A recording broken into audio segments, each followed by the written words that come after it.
পার্কে তো ভিক্ষা করতে এই মেয়েটা। আপনি না ভিক্ষা করতেন, আপনি মনে হইতেছে এখন কোটিপতি। তোর ব্যবস্থা আমি করতেছি।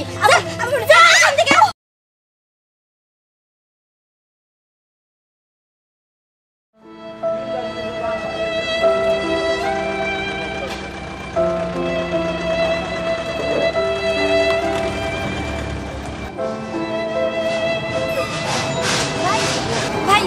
ভাই আমার কয়টা টাকা ভিক্ষা দেন না ভাই।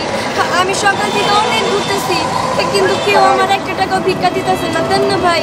এই সকাল সকাল বাসা থেকে বাইরেছি, তোমাকে ভিক্ষা দেন লাগিয়া এ এসে ভিক্ষা দেন, ও এসে ভিক্ষা দেন। দেখতে তো তোমার বয়স কমই, মানুষের বাসায় কাম করতে পারো না। আমরা যেরকম কাম করে খাই, ভিক্ষা টিকে নাই, ভিক্ষা টিকে দিতে পারবো না। দাও তো ভাই, কাজ তো করতেই চাই, অনেক জায়গায় কাজের খোঁজেও গেছি, কিন্তু কেউ তো কাজ দেয় না, খালি সবাই কুপ্রস্তাব দেয়। এই জন্য আমি এই রাস্তাটা বাইছে নিছি। আমার কি 2টা টাকা দেওয়া যায় না ভাই? দেখো, আমি এত কিছু জানি না, আমি এখন ভিক্ষা দিতে পারবো না, আমি আমার মতো গেলাম। ভাই ভাই দিয়ে দেন না ভাই, 2টা টাকা দিয়ে দেন ভাই। আসলে আমার কপালটাই খারাপ, সেই যে সকাল থেকে ঘুরতেছি, এখন পর্যন্ত একটা টাকা আমি ভিক্ষা করতে পারলাম না।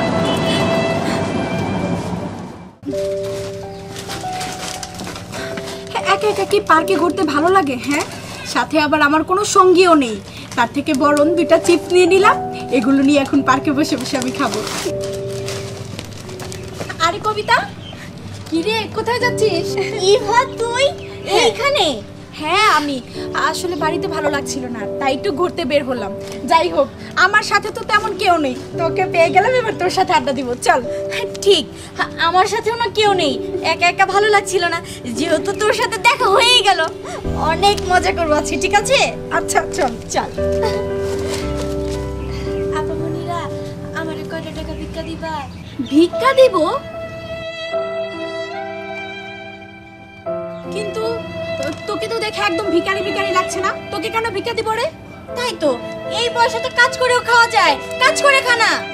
আমি যদি কাম কইরা খাইতে পারতাম, তাইলে কি আর আমি রাস্তায় রাস্তায় ঘুরে ভিক্ষা করতাম? কর, ভিক্ষা করাও না অনেক কষ্ট, সারা দিন রাত কেমন করে ঘুরি, কিন্তু মানুষের কাছে যখন ভিক্ষা চাই তখন মানুষ দূর দূর করে তাড়িয়ে দেয়। 2টা টাকা ভিক্ষা দিব, তাও দেয় না।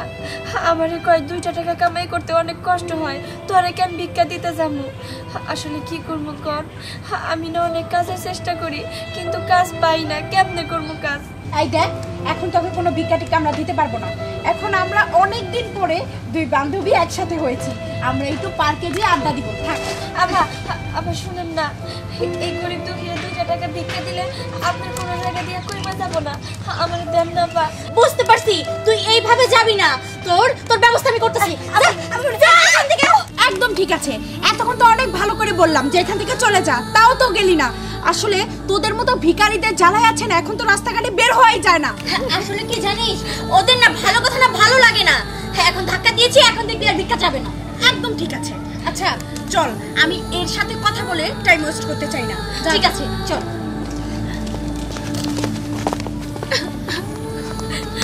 কি হয়েছে? আপনি এইভাবে পইরা আছেন রাস্তার মাঝখানে, কিছুই তো বুঝলাম না। ওরা জানি আপনার কি বইলা গেল? আসলে আমি তো ভিক্ষুক, তাই ওরা আমার মানুষ মনে করে না।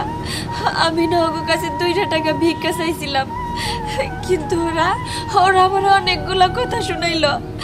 তারপরে আমি ওর কাছে নির্লজ্জের মতো 2 টাকা আবারও ভিক্ষা চাইছিলাম, আর শেষমেশ ওরা কিনা আমার এই জায়গায় ধাক্কা মাইরা ফালে রেখে চইলা গেল। আচ্ছা কন্যা, আমরা ভিখারি দেখে আমরা কি মানুষ না? আমাকে কি মানুষ মনে করতে পারেন না আপনারা? 2টা টাকা ভিক্ষা চাইলে কি খুব অপরাধ হয়ে যায়? ঠিক আছে, আপনি কাইন্দেন না। আসলে কিছু মানুষ আছে মানুষের মানুষ মনে করে না। আপনি ভিখারি হয়েছেন তাতে কি হয়েছে? একটা কাজ করেন, ওঠে নাকি। আচ্ছা, আপনি থাকেন কোথায়? আপনার বাড়িঘর নাই, আপনার আত্মীয় স্বজন নাই? না, আমার এই দুনিয়াতে আপন বলতে কেউ নাই, আর বাড়ি ঘর কই পামু? আসলে আমি রাস্তায় রাস্তায় এমন করে ঘুরি আর ভিক্ষা করি, খালি নিজের পেটের 2টা ভাত জোগানোর জন্য, কিন্তু মাঝে মধ্যে তো তাও পারি না। না খাইয়ে থাকতে হয়। আচ্ছা একটা কাজ করেন, আপনি আমার সাথে চলেন। আপনার সাথে আমি কেন যাবো? আমার বাড়িতে যাইবেন। কেন যাবেন মানে আমার সংসারে শুধু মা আছে, আর আমি যে চাকরি করি কাজ কাম করি তাতে আমার সংসার এমনি চলে যায়। আপনার মতো একটা মেয়ে যদি আমার সংসারে থাকে তাহলে আমার কোনো অসুবিধা হইব না। বললাম তো আপনার কোনো কিছু করতে হইব না, আমার সংসারে খুব ভালোভাবে আপনি থাকবেন। দেখেন চলেন, আপনার ভিক্ষা করতে হইব না। কিন্তু আপনারা আমি কেমন করে বিশ্বাস করি? আজকালকার যুগে লোকজন বিশ্বাস করা মহা মুশকিল। আচ্ছা ঠিক আছে, আপনার যদি ভালো না লাগে আপনি আমার বাড়ি থেকে চলে আইসেন। এখন তো দিনের বেলা, আপনি সন্ধ্যার আগে চলে আইসেন। চলেন চলেন বলতেছি, আসেন। দেখছো পুরোটা সেই সকালবেলা গেছে, এখন তো খবর নাই। বাড়িতে কি অন্য কোনো লোক আছে যে তারে দিয়ে কোনো কিছু আনামো?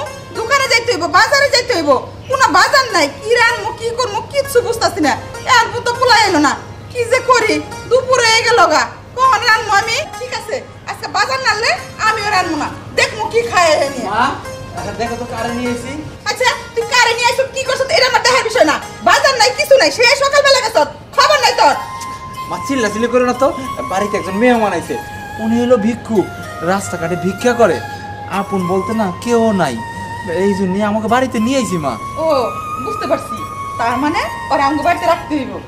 ঠিক আছে বাবা, তুই এক কাজ কর, বাজারে যা, ঘরে তো কোনো কিছু নাই, বাজার করে নিয়ে আয়, রান্না বান্না করি, তারপর একলগে খামো। আচ্ছা ঠিক আছে মা, আমি তাহলে গেলাম। ঠিক আছে আপনি থাকেন আমার আম্মার সাথে, আমি গেলাম। আচ্ছা এদিকে মা, এই যে এই এত বড় একটা মাইয়া, কি একটু অন্য একটা ছেলে লাগাইছ, লজ্জা শরম নাই তোর? হ্যাঁ বাড়ির মধ্যে কইলা হুট করে উড়ে বললি, পুলার সামনে কিছু কইতে পারি নাই, ভালো সাচ্ছি, তাই এখন তোরে কইতেছি এই মুখটা তুই কিন্তু ঘরের মধ্যে যাবি না। তুই যদি ঘরের মধ্যে যাস তোরে কিন্তু আমি কি যে করবো তার কোনো ঠিক নাই।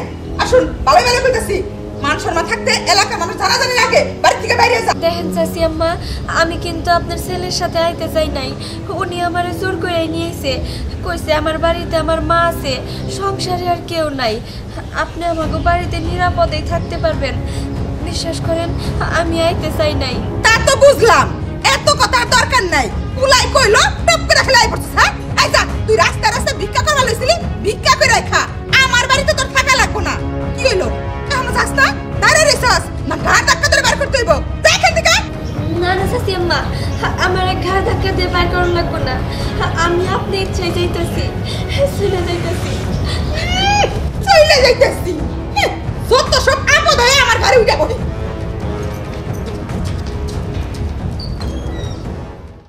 আচ্ছা শোন, আমার আবার দেরি হয়ে যাচ্ছে, আমার ইম্পর্টেন্ট কাজ আছে, চিটাগাংয়ে যেতে হবে, আমার একটা সময় ফ্লাইট। আর বাবা যেভাবে বিয়ের পেছনে লেগেছে তাতে মনে হচ্ছে আমাকে বিয়ে করিয়েই ছাড়বে। আমি কোনোভাবেই এভাবে বিয়ে করতে পারবো না। যদি আমি বিয়ে করি তাহলে তোদের দুজনকে অবশ্যই দাওয়াত দিব, সেখানে কিন্তু তোরা অবশ্যই থাকবি।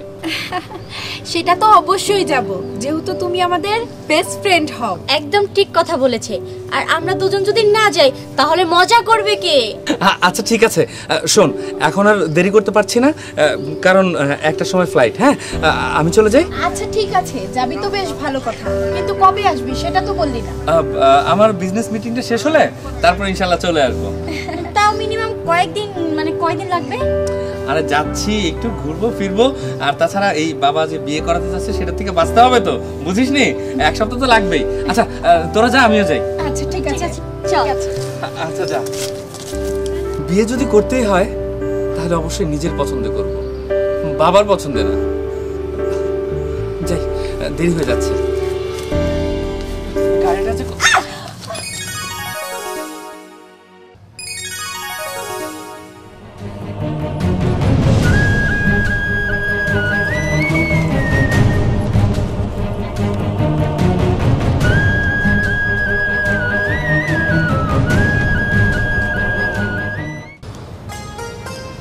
মা মা যাই হোক, সে কখন বাজার পাঠাইছি, বাজার পাইছিলা? হ্যাঁ বাজারগুলো পাঠিয়ে দিছ, রান্না বান্না করলাম, সবকিছু শেষ হয়েছে। কিন্তু বাবা তুই বাজারগুলো মাইসের দিয়ে পাঠালি কেন? তুই গেছিলি কই? আর কয় না, ওই যে চাচা আছে না, করিম চাচা, বাবার বন্ধু, ওনারা নিয়ে আবার হসপিটালে গেছি। হঠাৎ করে উনি মানে অসুস্থ হয়ে গেছে, রাস্তায় পড়ে গেছিল, পরে ওখান থেকে তুইলে হসপিটাল নিয়ে ভর্তি করে পরে আবার আইলাম। এখন কি অবস্থা? হ্যাঁ এখন ভালো অবস্থা আছে, কিন্তু সবকিছুই ঠিক আছে। ওই মেয়েটা কই মা? ওই মেয়ের কথা কইস না বাবা, ওর এই বাড়ি ঘর ভাল লাগে না। ভাল লাগবো কেমনে? সারাক্ষণ থাকে ভিক্ষার মধ্যে তাল, ভিক্ষা যারা করে তাগো কি রে বাড়ি ঘরের দিকে মন বহে বহে না ভিক্ষুকে নজর ভিক্ষার দিকে থাকে অগো কি রে বাড়ি ঘর দিকে ভালো লাগবো হ্যাঁ কইছে এই জায়গায় ভালো লাগে না তাই চলে গেছে মা এটা কেমন কথা আমার সাথে আইলো আবার চইলা গেল হ্যাঁ আমি তো কোনো কারণ বুঝলাম না তুমি কিছু বলো না তো আর না বাবা আমি কি কমু তুই তারে এত বড় মুখ করে নিয়ে আইছত আমি কি তারে কিছু কইতে পারি কিছুই কই নাই বাবা সে কইলো যে কাকিমা আমার ভালো লাগে না আমি চলে যাবো ঠিক আছে গেল গা আচ্ছা ঠিক আছে যাও তুমি খাবার বারো আচ্ছা ঠিক আছে মেয়েটারে আমার বাড়িতে নিয়ে আসলাম আবার চইলা গেল আমি তো কোনো কারণ বুঝলাম না যাই হোক দেখি যদি আবার পাই তাহলে আমি জিজ্ঞাসা করবো অথই অথই অথই অথই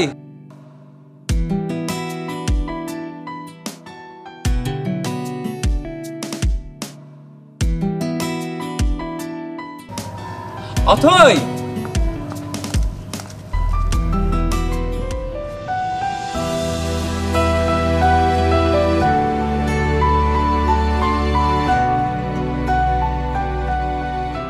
মাশাআল্লাহ আমার বউটাকে এত সুন্দর লাগছে সুন্দর লাগবে না এই সব কিছুর পেছনেই তো আমার স্বামীর অবদান তুমি যদি আমাকে ওই রাস্তা থেকে কুড়িয়ে তোমার বাড়িতে না নিয়ে আসতে আমাকে যদি বিয়ে করে তোমার স্ত্রীর মর্যাদা না দিতে তাহলে তো সেই আমি ভিখারিনীই হয়ে থাকতাম না না তোমার জন্ম ভিখারিনী হয়ে থাকার জন্য নয় তোমার জন্ম কোটিপতির ঘরে থাকার জন্য তাই তো তোমাকে আমি বিয়ে করে এই কোটিপতির ঘরে এনে তুলেছি খুব ভালো করেছো আর তোমাকে পেয়েও আমি অনেক খুশি আমি সারা জীবন এইভাবেই তোমার সাথে কাটিয়ে যেতে চাই হ্যাঁ আচ্ছা শোনো দেরি হয়ে যাচ্ছে চলো আজকে তোমাকে নিয়ে ঘুরতে যাব আর তুমি যেখানে যেতে চাও সেখানে নিয়ে যাব যা খেতে চাও তোমাকে সব খাওয়াবো ঠিক আছে চলো আচ্ছা চলো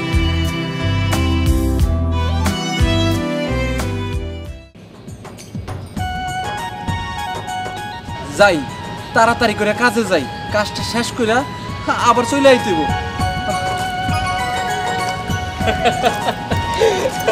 চলো এই দাঁড়ান তো এই যে আপনি না ভিক্ষা করতেন আপনার কি মনে আছে আপনার আমি নিয়ে গেছিলাম আর আপনি ভালোই তো আজকে পোশাক আশাক আমার মনে হইতাছে কি আপনি মনে হইতাছে এখন কোটিপতি আরে আশ্চর্য কে তুমি আর কাকে কি বলছো তুমি কি জানো উনি একজন কোটিপতি বাড়ির বউ আর উনি ভিক্ষা করতে যাবেন কেন কি উল্টাপাল্টা কথা বলছো তুমি আরে উনি ভিক্ষা করতো 6 মাস আগে ওনারে একজনে মানে ধাক্কা দিয়ে ফালাই দিছিল পরে আমি নিয়ে গেছি আমার বাড়িতে নিয়ে কিন্তু কিছুক্ষণ পরে আমি বাড়িতে আইসা দেখি উনি নাই আমার মা বললো যে উনি নাকি চলে গেছে যাই হোক আপনি চলে গেছিলেন কি লেখা বলুন তো আপনার আমি কত খোঁজা খুঁজতেছিলাম এই চুপ করুন তো কি জাতা বলছেন হ্যাঁ আমি আপনাকে চিনি না আর তাছাড়া আপনি কি জাতা বলছেন হ্যাঁ আপনি এখান থেকে যান তো আপনার কথা আমার একদমই ভালো লাগছে না আমার মনে হচ্ছে উনি কোথাও ভুল করছে আমি ভুল করছি না আমি সত্যি কথা বলতেছি আচ্ছা সত্যিটা বলতে কি প্রবলেম হয় কোনো বলেন যে আপনি ভিখারি ছিলেন সেখান থেকে কোটিপতি হয়েছেন সে কথা বলতে আপনার লজ্জা করতেছে শরম করতেছে রাস্তায় যখন পয়রা কাঁদতেছিলেন তখন বলেছিলেন যে মানুষগুলো কত স্বার্থপর হয় এখন দেখতেছি যে আপনি নিজেই স্বার্থপর এই চুপ করুন তো কি আজে বাজে কথা বলছেন কিসের স্বার্থপর আপনার কথা কিন্তু আমার মোটেও ভালো লাগছে না আপনি কি এখান থেকে যাবেন এই তুমি কি যাবে নাকি পুলিশ ডাকবো যাও বলছি যাও এখান থেকে যাবো তো অবশ্যই কিন্তু সত্যিটা বললে ভালো হইতো বুঝছেন যাও যাও এখান থেকে বলছি আচ্ছা ঠিক আছে যত সব চলো তো আরে শাকিল তুই কি রে তুই কবে আসলি চিটাগং থেকে তোকে তো এখন পাওয়াই যায় না হ্যাঁ আসলে আমি চিটাগংয়ে ওই বিজনেসের কাজে একটু বিজি ছিলাম তো যার কারণে আসা হয়নি তা তোদের কি খবর আমাদের আর খবর কিন্তু এই মেয়েটাকে না আমার অনেক চেনা চেনা লাগছে আমারও তো সেইটাই মনে হচ্ছে কোথায় যেন দেখেছি আরে না না তোরা ওকে কিভাবে দেখবি ওকে তোরা দেখিসনি কখনো আরে তুই চুপ কর তো আমি তো বলছি ওকে আমার চেনা চেনা লাগছে মনে পড়েছে আমার মনে পড়েছে তো পার্কে তো ভিক্ষা করতে এই মেয়েটা ও আমিও বুঝেছি ও তো আমার কাছে ভিক্ষা চেয়েছিল ওকে তো আমি ভিক্ষা দেইনি তুই ওকে ফেলে দিয়েছিলি মনে পড়েছে হ্যাঁ মনে পড়েছে কি রে এই মেয়েটা তোর সাথে কেন হ্যাঁ দেখ আমি তোদের ক্লিয়ার করে বলছি ও আমার ওয়াইফ এই ভিখারি মেয়েটা তোর ওয়াইফ? তুই কি বলছিস এসব? আমার কি মনে হয় জানিস, ও ভুলভাল বকছে। আমাদের সাথে মজা করছিস তুই? দেখ, আমি তোদের সাথে মজা করছি না, ও আমার ওয়াইফ, এটাই সত্যি কথা। আমি ওকে বিয়ে করেছি। তার মানে তুই জেনে বুঝে একটা ভিখারিকে বিয়ে করেছিস? আচ্ছা, তুই বিয়ে করার আগে একবার জানাতেও পারতি আমাদেরকে, আমরা তোর ভুলটাকে সংশোধন করে দিতাম, তাই না? তাই তো।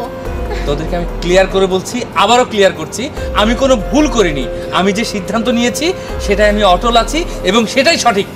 শোনো, আসলে ওরা তো ঠিকই বলছে, তাই না? আমি তো একজন ভিখারি নিয়েছিলাম, রাস্তায় রাস্তায় ভিক্ষা করতাম।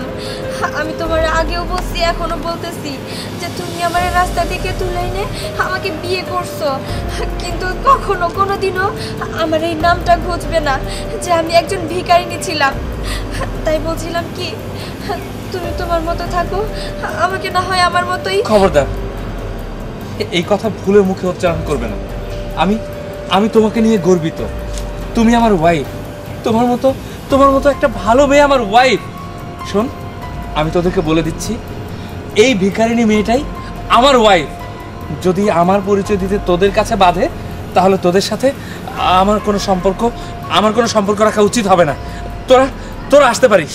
জি, সামান্য একটা ভিখারির জন্য তুই আমাদের এতদিনের বন্ধুত্বকে শেষ করে দিলি। ঠিক আছে, তুই থাক এই ভিখারিনীকে নিয়ে। আজকের পর থেকে তোর সাথে আমাদের কোনো বন্ধুত্ব সম্পর্ক নেই, এই কথাটা মনে রাখিস। চল। হ্যাঁ চল। যা তোরা। শোনো না, তোদের মতো বন্ধু আমার কোনোভাবেই দরকার নেই। দেখো, তুমি কিন্তু কাজটা মোটেও ঠিক করো নাই, কারণ আমার সাথে তোমার 2 দিনের পরিচয়, আর ওদের সাথে তোমার অনেক দিনের পরিচয়। আমার কারণে তোমার বন্ধুত্ব নষ্ট করা কি ঠিক হলো বলো? দেখো আপু, ওরা আমার বন্ধু, কিন্তু সারা জীবনের সঙ্গী নয়। তুমি আমার সারা জীবনের সঙ্গী, তুমি আমার সম্মান, তুমি আমার অহংকার। আমি তোমাকে নিয়ে সারা জীবন থাকবো। ওরা আমার সাথে সারা জীবন থাকবে না। আমার সম্মান, তোমার সম্মান, দুটোই একই কথা। চলো, আমি চাই না তোমাকে কেউ অপমান করে কথা বলো। ঠিক আছে, চলো। চলো।